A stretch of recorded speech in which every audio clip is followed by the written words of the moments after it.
it going? Kevin Cleary here with a knife video for you, and today we're taking a look at the Bestech Baracuda. We've looked at the Muskie recently, maybe 1 or 2 weeks ago, so maybe Bestech was on a little fishing trip when they named some of these knives. Anyway, both big sort of scary pike-like species. This is another G10 liner lock with D2 steel and bearings from Bestech. We've seen quite a number of these. This one is a bit of a departure because of the Wharncliffe blade, and I really like the Wharncliffe option here. A couple little hiccups with the way that they've done it that I would like to see different, but I think this is, overall, I was drawn to this knife because it's a bit of a departure for Bestech. It's still a pretty standard looking knife, okay, and I think that's significant. I've often complained that Bestech knives tend to be a little too over the top for me, but this one is definitely not that. It's certainly a little more standard, not anything too outlandish, and therefore I find it to a certain degree a little more attractive.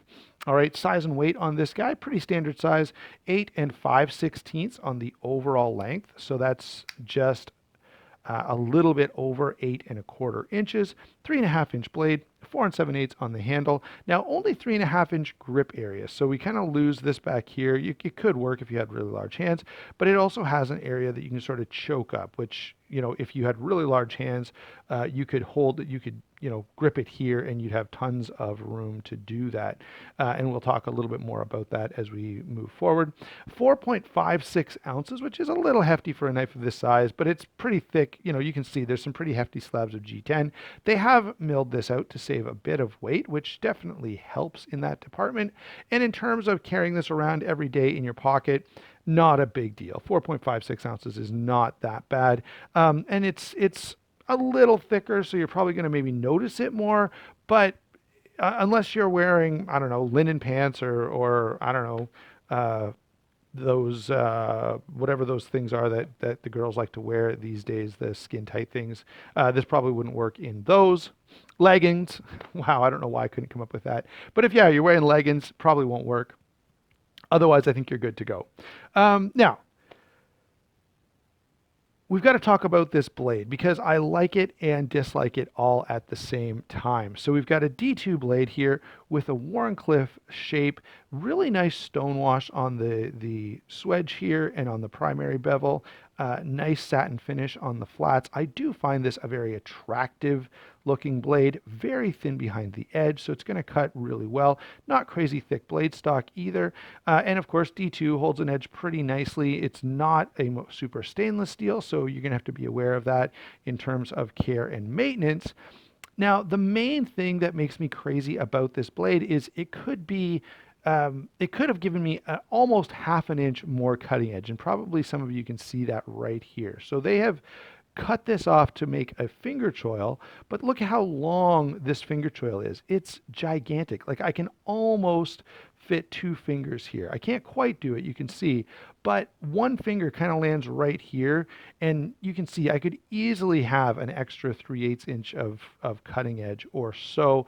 And it just, when I look at the knife, I just feel like they've removed a portion of the blade. It just looks like something is missing. Is that the end of the world? No, absolutely not. If you're using this, when you're cutting with it, it works just fine. I've actually used it a fair bit and enjoyed it quite a lot. It's a really, really nice cutting blade. I like Wharncliffe blades for utility tasks, and even if you're doing food prep or something like that, it still works just fine. All right. I just kind of feel like, why didn't you give me the whole blade? But that's my only complaint on this blade. Otherwise, I like it quite a bit. And again, I'm going to say this. I feel like the market is just overfilled with the Chinese D2. I'm kind of past it now. I get that it's a decent steel and it's very affordable, so it's nice to, they use it on these knives and it gives us a little extra performance. Great. 9CR18 MOV, VG10, 14C28N, something, please, other than D2 all the time. Now, moving on from the blade to the action, I've got to say the action on this is very enjoyable. Slightly different shape on the way they've done this flipper tab. It's sort of got a long triangle there. Your finger does drop nicely into that little groove, and it does deploy very well. The detent is really dialed in on this. The action is very snappy, very enjoyable, and that's something we're pretty used to from Bestech at this point. They generally get that right. It is on bearings. One little problem you can see, it's not difficult to access the lock bar, but it could be just a little nicer. I sometimes find I have to really jam my thumb in there to get a hold of it. Uh, it's not uncomfortable, and it's not, it's not like I'm like, oh man, I can't unlock this knife. It can easily be done. It just could be a little more comfortable, and if it was, I would enjoy it a little bit more. So other than that, by the way, it is a fairly thick, hefty liner lock, which I do enjoy quite a lot. My take on lockup and deployment, very solid, by the way, no movement in that blade. It is solid as a rock, but I would have liked to see that lock bar just a little bit more accessible. As it is, it's still highly functional, and it's a very minor nitpick there. What about the handle? The handle, again, I've got one minor nitpick, otherwise it's very good. Contoured G10, we've got this sort of faux bolster going on here. So we've got a faux bolster and then some lines milled into the G10. In hand, it feels very good, and the lines do provide some traction, and I really, really like that. However, I wish they had just run them all the way up the knife or not done them at all. I hate full bolsters. It just, to me, looks unnatural and weird in 99% of applications. In my time reviewing knives, I've seen maybe 3 or 4 full bolsters that I thought worked well, and that's it. Okay, so generally speaking, it's something to be avoided. I do like the milling. Okay, I'm not complaining about the milling at all. I would have liked to see it just carried out throughout the whole knife, and I think that would have worked really well. And it does definitely provide some traction, which I enjoy a lot. Now, that's purely an aesthetic thing.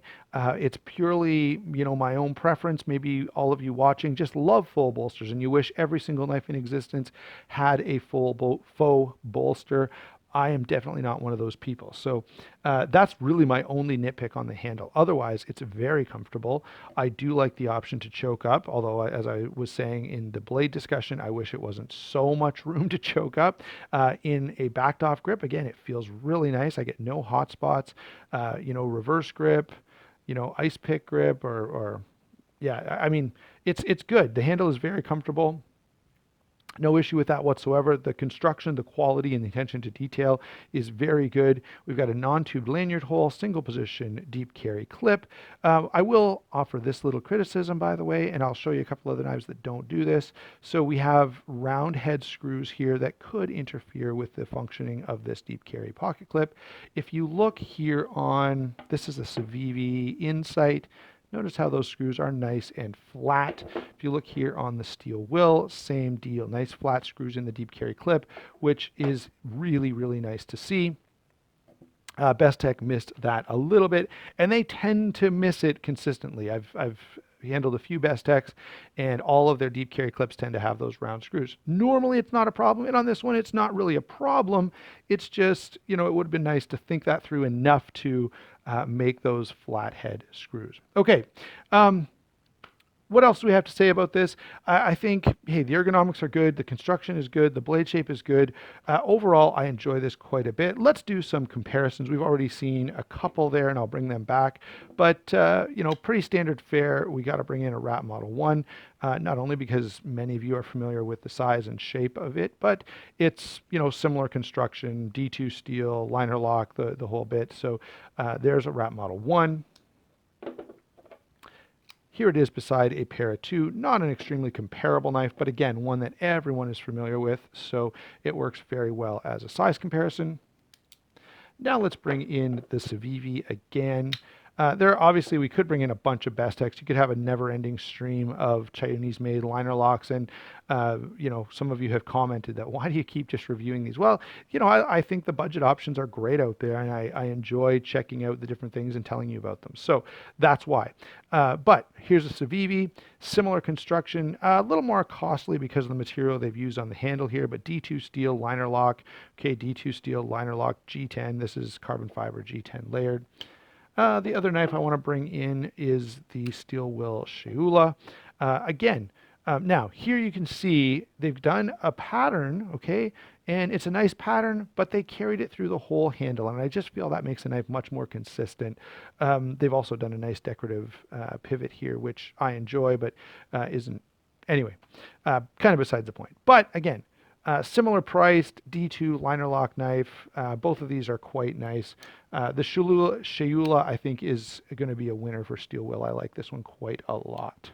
Okay, so back to the Bestech. What do I think of this knife overall? Hey, it's a good knife, no question. It does everything you want it to do. It deploys when you want it to deploy. It cuts stuff you want it to cut. It feels good in hand. It's got a very enjoyable action, which I think many of you would appreciate. And I know that's one of the big drawing cards for Bestech, and so they often get that right. And the price point is pretty reasonable. So there you go. If you like this design, if you enjoy a really nice action, and if you like Bestech knives, I think this is a good buy. I think this one goes for $50. It might be even a little less than $50. So pretty budget friendly. All right. Thanks for watching. Go pick one of these up from Justin over at White Mountain Knives. You can check the link down below. Use my discount code SHARPSTUFF, and that'll save you 10%. Thanks for watching once again, and we will talk to you soon.